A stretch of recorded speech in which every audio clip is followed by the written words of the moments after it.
ठगी के सर जो है समक्ष बच्चे भी गए थे धरना दिया जा रहा है और 12 घंटे ड्यूटी लिया जा रहा है, 8 घंटे मान लीजिए।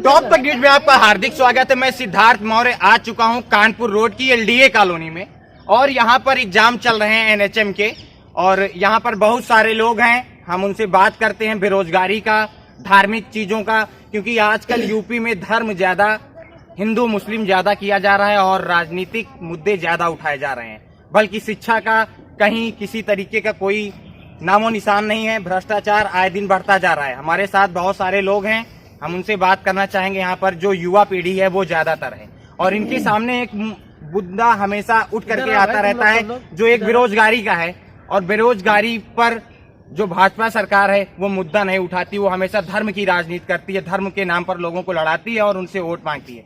तो सबसे पहले हमारे साथ बहुत दूर से आए हुए हैं, चल करके हम इन्हीं से बात करते हैं। जी सर, क्या नाम है आपका? हमारा नाम जितेंद्र है जी। आपने बहुत सही बात कही जी। बेरोजगारी थोड़ा बहुत नहीं, बहुत बड़ा मुद्दा है जी। तो क्या आपसे हम सबसे पहले ये पूछना चाहेंगे कि आप जो यूपी की सरकार है, सत्ता सरकार, क्या आप उससे संतुष्ट हैं या नहीं? संतुष्ट की बात करें, अगर माननीय योगी आदित्यनाथ जी जहाँ कहीं भी गए, अपना जो है सम्मेलन किया जी, तो वहाँ पर बेरोजगारी को लेकर कोई भी इस पे वार्ता नहीं। और हम देख रहे हैं यहाँ पे आए हुए हैं आसियाना लिटिल एंगल होम, जहाँ पे बच्चों का जीएनएम एग्जाम हो रहा है। जी जी। तो हाँ, नर्सिंग स्टाफ का। तो यहाँ हम देख रहे हैं कि जो अवैध वसूली चल रही है, ये बैग रखना या फोन किसी का रखना, 50-50 रुपये लेना। तो बैग के कितने पैसे लिए जाते? 50 रुपए जी, पर छात्र भी, पर छात्र। तो ये चीज अच्छी नहीं है। कोई विद्यार्थी पेपर देने के लिए आता है, कोई इतनी दूर से आता है, कहाँ से आता है, उसके पास पैसे हैं या नहीं हैं।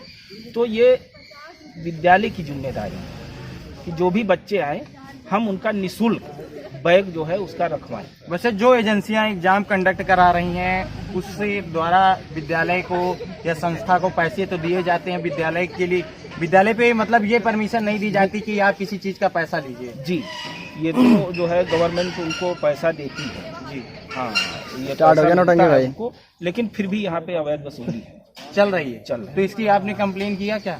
अभी तो नहीं किया, अब आज आए हुए हैं और इसकी कंप्लेन। लेकिन लोग दूर भाग से आते हैं, एग्जाम देने के लिए आते हैं, वो चाहते किसी तरीके की कोई बात ना हो, हमारा जो बच्चा है डर है अंदर जी, अंदर डर है कि पेपर ना कहीं छूट जाए। वो बोल नहीं पाते हैं। और जब उसको जो है जैसे सेकंड मीटिंग में हुआ पेपर, तो उसको काफी दिक्कतों का सामना करना पड़ता है। बैग में प्रवेश पत्र रहता है, अगर जिसका फर्स्ट सेकंड थर्ड 3 पेपर उसका लगा हुआ है तो तीनों उसका जो है एडमिट कार्ड ले जाने में प्रॉब्लम क्या होती है? एडमिट कार्ड ही तो है, वो अपना ले जा सकता है। तो जिस तरीके से देखा गया कि बहुत सारी समस्याएं हैं सेंटर पर, यहाँ पर 50 रुपए एक अवैध वसूली लोगों द्वारा की जा रही है। यहाँ पर जो सेंटर के हेड होते हैं वो लोग यहाँ पर वसूली कर रहे हैं, और भी लोग हैं, हम इनसे भी बात करते हैं, इनके साथ क्या समस्या है। क्या नाम है भैया? मेरा नाम अजयपाल सिंह। कहाँ से आ रहे हैं आप? मैं डिस्ट्रिक्ट हरदोई यूपी से हूँ जी।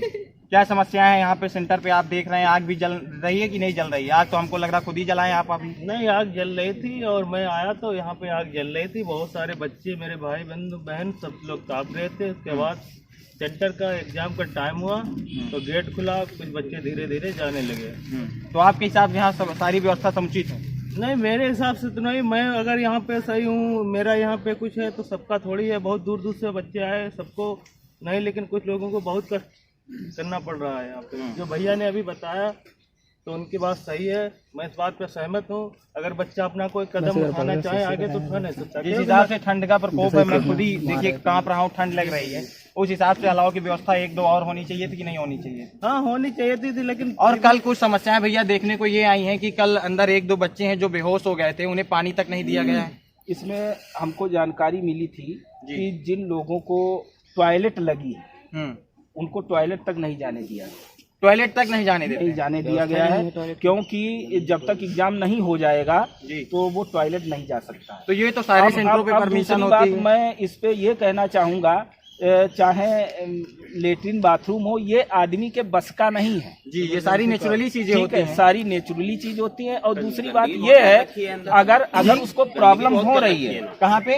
अंदर बता रहे हैं लोग, पेपर दे रहे हैं, लेडीज जो आ रही हैं वो बता रही हैं कि गंदगी बहुत ज्यादा है। बाहर भी बाथरूम है, जैसे मान लो ये बना हुआ है सामने, हाँ। तो इसमें कल से ही देख रहे हैं, कल भी हम आए थे, आज भी आए हैं, इतना गंदगी है कि आप सोचो उसमें मतलब पेशाब करने के लिए कोई जाता है 2 मिनट खड़ा नहीं तो हो आप सकता पेपर है। दिलाने आए हैं। हाँ, हमारी मैसेज दे रही है पेपर। वो अंदर बता रही थी कि अंदर भी इतना कीचड़ मचा रखा है कि कम से कम इसको तो बहुत सफाई गंदगी है करना सर, चाहिए। बहुत वसूली गंदगी, बहुत वसूली गंदगी चल रही है बराबर। बहुत गंदगी। सर हम नहीं आएंगे, मैं गवर्नमेंट एम्प्लॉय क्यों आना नहीं चाहता? अरे तो इससे क्या हुआ, ये गवर्नमेंट एम्प्लॉय है, ये सच बोलना नहीं मैं आना नहीं चाहता सर। मैं यही लखनऊ सीमो के अंदर और भी लोग काम हैं, करता हूँ जो है, क्या नाम है? और मैं जो है बस जी, क्या समस्या है यहाँ पर? बच्चे पेपर देने आए हुए हैं, वो पता चल रहा है ऑफलाइन में तरीके की बता दे रहा वसूली हूँ हो रही है। आपसे। नहीं, दिक्कत है, ऐसी बात नहीं। लेटर बनने लगा अभी जो है, तो लखनऊ में हो गया। तो ये पानी वाली कौन सी समस्या? पानी तो कम से कम कोई ना कोई जल तो दे ही देता है। ये जल तो देते ही होंगे अंदर, वो तो कल तो बच्चे बता रहे हैं कि पानी ना मिलने की नहीं, वजह वो से हम बेहोश आप हो नहीं गए। बता सकते हैं, वो उस चीज को सिर्फ स्टूडेंट बता सकता है जो अंदर एग्जाम दे रहा हो। बाबा जी हम से अपनी रिक्वेस्ट तरफ ये से है कुछ कि नहीं जो कह है सकते कि क्या दिक्कत है उनको। तो जानने के बावजूद ही हम यहाँ पे आए हैं और बहुत सारी लोगों से बात की है। और सबसे बड़ी बात यह है कि जो एक बेरोजगारी का मुद्दा अपने यूपी में चल रहा है, 8.7 रेशियो हो चुका है उसका। सबसे ज्यादा बेरोजगारी अगर कहीं पे भी है तो यूपी में है, और यूपी सबसे बड़ा स्टेट माना जाता है भारत का। तो इसके बारे में क्या कहना चाहेंगे आप? एक अभी बोल रहे थे कि धर्म की राजनीति यूपी में बहुत ज्यादा होती है, धर्म के नाम पर लोगों को आपस में लड़ा दिया जाता है, लब जिहाद, बहुत सारे मामले आपस में आया करते हैं। तो इस पे क्या बोलना चाहेंगे आप? देखिए, मेरा मानना ये है, धर्म अपने अपने धर्म को सभी मानते हैं, बहुत अच्छी बात है। अपने धर्म के प्रति सबके अंदर श्रद्धा होती है। सबके अंदर श्रद्धा होती है, बहुत अच्छी बात है। जिस तरीके से धर्म पे चर्चाएं होती रहती हैं, निरंतर चर्चाएं होती रहती हैं, उसी तरीके से बेरोजगारी मुद्दे पे भी चर्चा हो तो हमारे नौजवान भाई बहनों को आगे इसका कुछ लाभ मिले। ठीक है, देखिए, जो धर्म की बात है अच्छी है। पूजा पाठ तभी मन से हो पाएगा जब तन, मन और पेट, जी जो समझ पेट रहे है, हैं। जब पेट भरा होगा तभी पूजा पाठ संभव है। और जब पेट खाली है, उसके लिए सोचना पड़े कि अब कहाँ से कैसे व्यवस्था करें, तो फिर भजन की तरफ इतना ध्यान नहीं जाता। अच्छा, एक सवाल हम आपसे और करेंगे। राहुल गांधी भारत जोड़ो यात्रा में एकदम परिश्रमी तरीके से लगे हुए हैं जी, तो उसका कुछ प्रभाव राजनीतिक मुद्दों पर पड़ेगा या नहीं पड़ेगा? देखिए, ऐसा है, अभी तो हम बेरोजगारी को लेके बात कर रहे हैं, और राजनीति की बात करें तो राजनीति से हमारा दूर दूर नाता नहीं। तब भी आप दूर नाता नहीं है, लेकिन इतना जरूर हम कहेंगे, फर्क पड़ेगा सर, फर्क पड़ेगा, बहुत फर्क पड़ेगा। राजनीति, तभी तो मोदी जी परसों बोले हैं, हम राजनीति से बहुत दूर हैं। तभी मोदी जी परसों बोले हैं जुआ को तरजीह दीजिए। थोड़ा सर की तरफ भी कर अरे मोदी जी परसों बोले हैं कि जुआ को तरजीह दीजिए और हवा में मत रहिए। ये सत्ता का अब किसी की बपौती नहीं है जो है। नहीं, जी परसों बोले हैं मोदी जी, एकदम मैं खुल करके बोले हैं कि मोदी जी आएंगे, चुनाव जिता देंगे जो है। तो वो तो खुद ही बैठे पड़े हैं। जी, वो तो खुद ही बैठे पड़े हैं वही कह सत्ता रहे हैं सर में। जो है। हाँ, वो तो खुद ही बैठे हुए हैं सत्ता में, वो दूसरों को क्या सलाह दे रहे हैं जो खुद वहाँ देखिए, बैठकर खा मेन रहे हैं? बात तो ये है भाई, हर किसी का कोई ना कोई पेशा होता है। मैं तो खुला स्पष्ट बोलता हूँ, हर किसी न किसी का पेशा होता है। राजनीति उनका पेशा बन चुका ठीक है, सुन लो, कोई खेती करता है, कोई दुकान करता है, कोई चाट समोसा बतासा की दुकान रखता है। जीविका चलाने के लिए कुछ ना कुछ उसको करना पड़ता है, तो करता वो किस लिए है? प्रॉफिट के लिए। ठीक है जी। तो राजनीति भी है, वो भी लोग अपने प्रॉफिट के लिए करते हैं। अगर प्रॉफिट ना हो तो आप लोगों की समस्याएं सुनो, लोगों के साथ में खड़े रहो। जी। लोग जाते हैं, मिलने जाते हैं और मिल भी नहीं पाते हैं, गेट से ही बाहर भगा दिए जाते हैं। क्योंकि जब बिजनेस में लॉस होता है तो लोग कस्टमरों पे लोग ध्यान देते हैं। अगर किसी को प्रॉब्लम है, अपने नेता या मंत्री से वो मिलना चाहे जी, तो वो मेन गेट तो बात की बात है, जो दूरी से हटा दिया दूरी से भगा दिया जाएगा। मंत्री साहब है नहीं, व्यस्त है, मीटिंग चल रही है। अच्छा, आप कहाँ से आए हो, कहाँ से नहीं आए हो, कोई लेना देना नहीं। तो जो बेरोजगारी की मेन रीजन इसका ये है कि अब हमें दिक्कत है, अगर हमें कोई प्रॉब्लम है तो टैबलेट लेने हम ही तो मेडिकल स्टोर जाएंगे। जी जी अगर बिल्कुल। कह दे भैया आप हमारे साथ में चले तो आप नहीं जाओगे।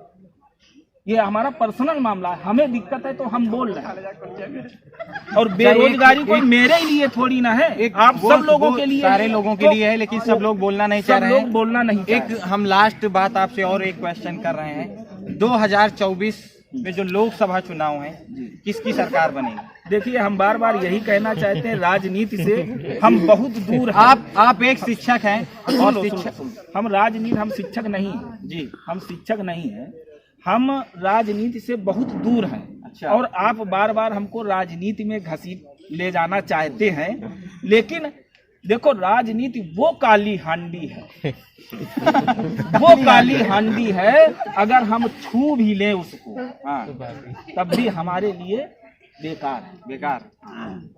नहीं, आपकी जागरूकता और आपकी समझदारी से ऐसा लगता है कि आप शायद राजनीतिक चीजों में भी इन्वॉल्व हो सकते हैं या बता सकते हैं कि हाँ ये होगा या ये नहीं होगा। देखो भैया, हम तो कुछ नहीं, और आप जरा कैमरा आप इधर से उधर घुमा दीजिए। हमसे काफी लोग, बड़े बुजुर्ग लोग खड़े हुए हैं जी जो मेरी बातों को सुन रहे हैं। हम कुछ नहीं है, लेकिन और हमसे ज्यादा बुद्धिमान भी हैं, ठीक है।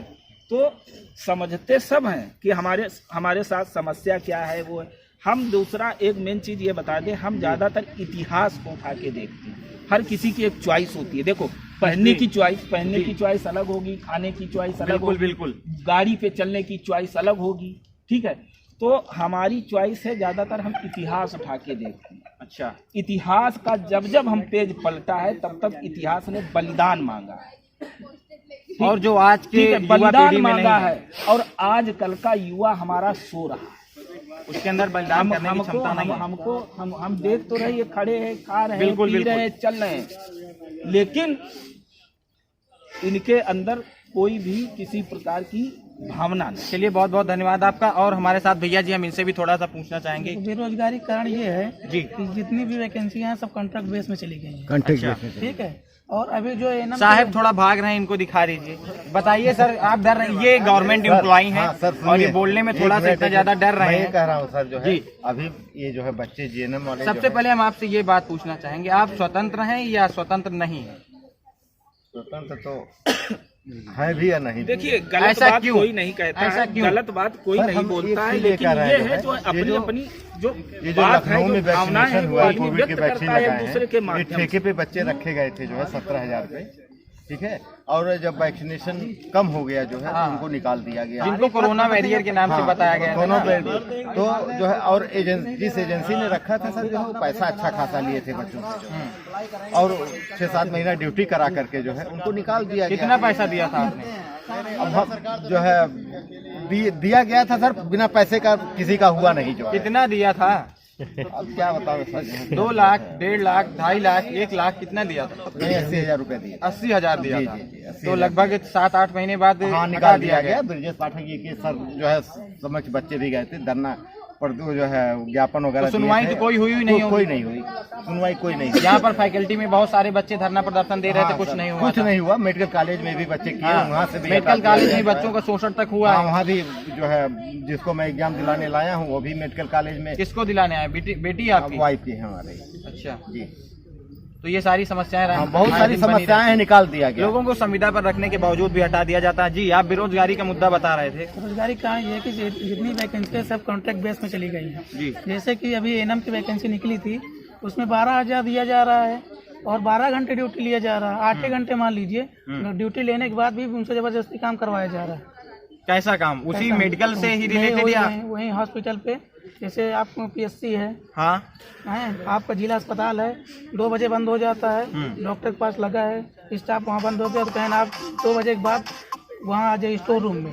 स्टोर रूम में आइए, 4 बजे वहाँ पे अपना सामान रखिए और ये सारा काम सफाई करिए, ये करिए। ये कहाँ की घटना आप बता रहे हैं? ये बहुत सारी हर जगह की घटना है। फतेहपुर है आपका का, ये आपका लखनऊ है। शोषण करने की तो ऐसे कभी कभी ऐसा भी होता है, जो बड़े अधिकारियों द्वारा छोटे जो पर्पज के जो सदस्य होते हैं, मेंबर होते हैं, उनका शोषण भी किया जाता है। जैसे भाई जी बता रहे हैं कि इनके जो भी पारिवारिक हो या रिलेटिव हो, जो भी ड्यूटी कर रहे हैं, उनको बड़े डॉक्टरों द्वारा रोक करके रखा जाता है। उनकी ड्यूटी 2 बजे कंप्लीट हो जाती है, उसके बावजूद भी उन्हें 4 बजे कंप्लीट रोकने के लिए बोलते हैं कि रुक जाइए।